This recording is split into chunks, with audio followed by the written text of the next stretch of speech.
Herkese merhaba. Bugün sizlerle bekleyen slime'lara ne olur adlı bir video çekeceğim. Burada bir sürü slime var. Bazılarını kamera arkasına yaptım. Bazılarını ise gördünüz. Gördükleriniz şu ikisi. Bunu görmemiş olabilirsiniz ama bunu gördüğünüze eminim. Sarı pullu slime'ımız. Şurada mor, lila, pullu ve simli bir slime var. Burada da canım çekti. Şöyle büyük bir slime var. Strafor köpüklü. Belki kıvamları cıvımıştır diye ben bir kaşıkla bakacağım. Evet, başlayalım.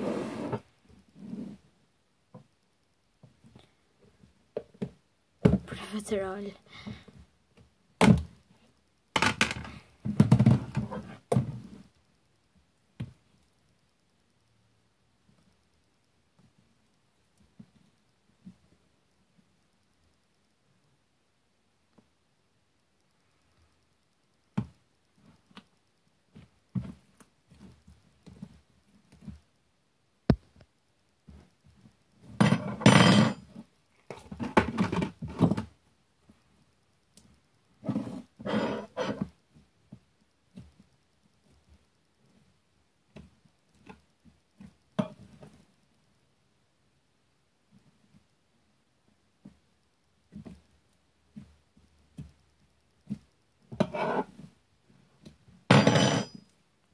Bunun kıvamında pek bir cıvıma olmadığı için elimle devam edeceğim.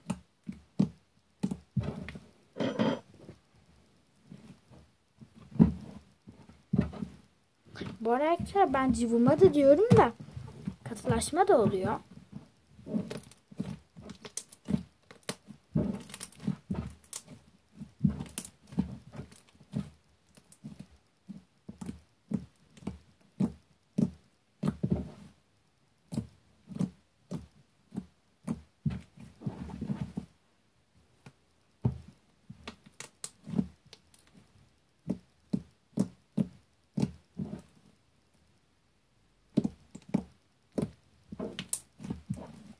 Evet, ben bunu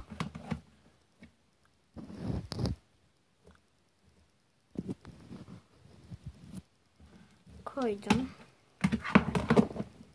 Gördüğünüz gibi strafor köpük, katmanıza hiçbir sakınca yok. Kıvamı etkilemiyor fazla.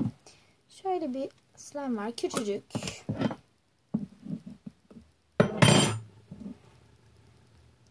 Wow.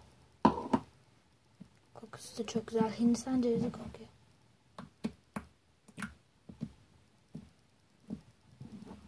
Bakın içini size göstereceğim. Göstereceğim.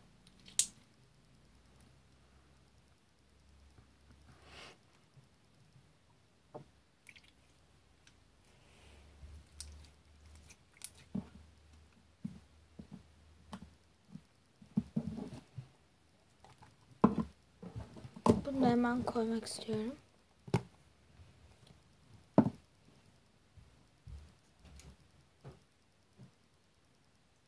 Buranın parfüme ihtiyacı var.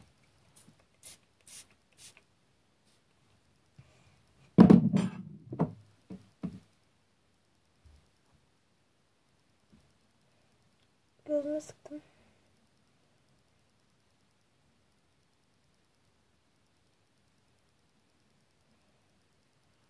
Tamam, iyiyim.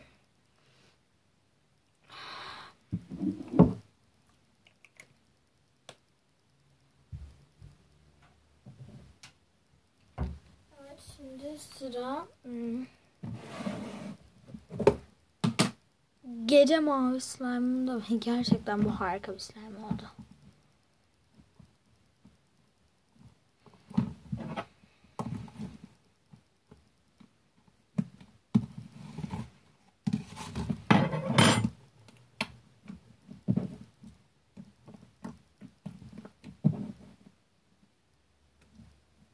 Bu daha cıvım almamış.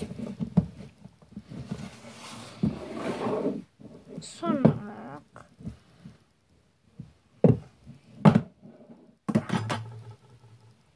arkadaşlar çok kötü kokuyor. Niye bilmiyorum.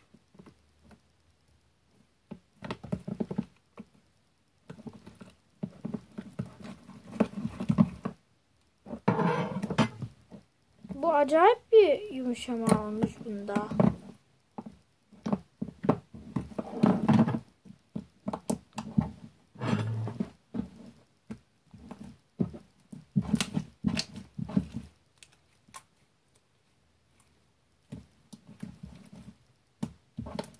Şu anda dokunsanız arkadaşlar, yani gerçekten çok değişik bir duygu.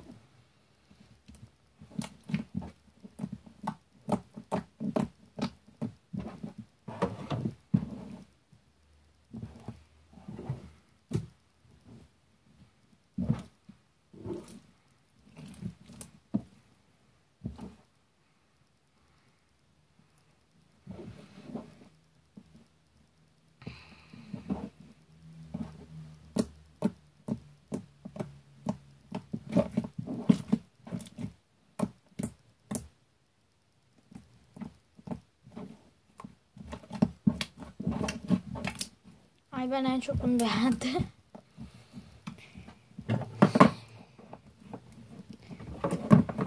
Arkadaşlar, son olarak şimdi kıvamına baktık her şeyin.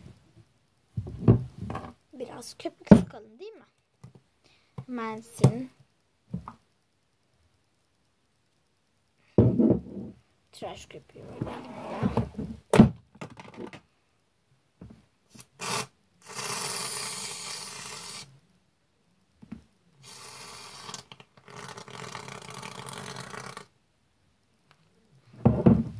Bu kadar yeter.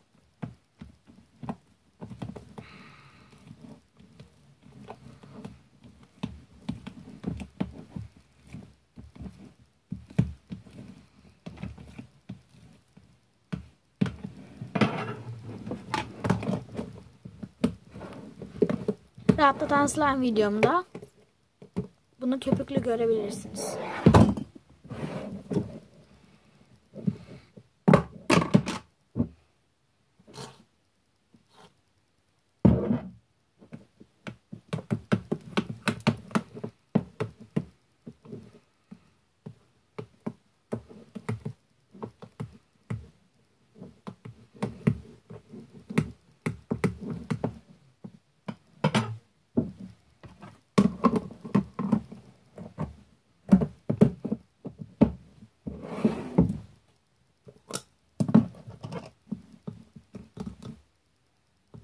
Buna nasıl yağacağımı bilmiyorum.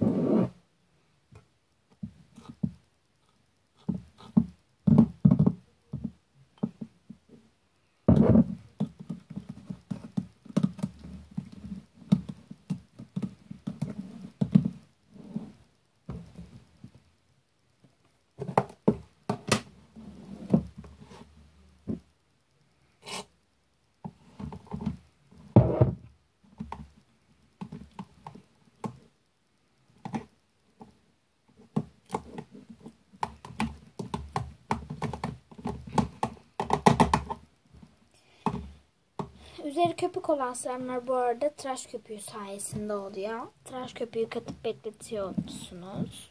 Öyle oluyor. Bir dahaki videoda görüşmek üzere arkadaşlar. Sizi şu pozla uğurlamak istiyorum.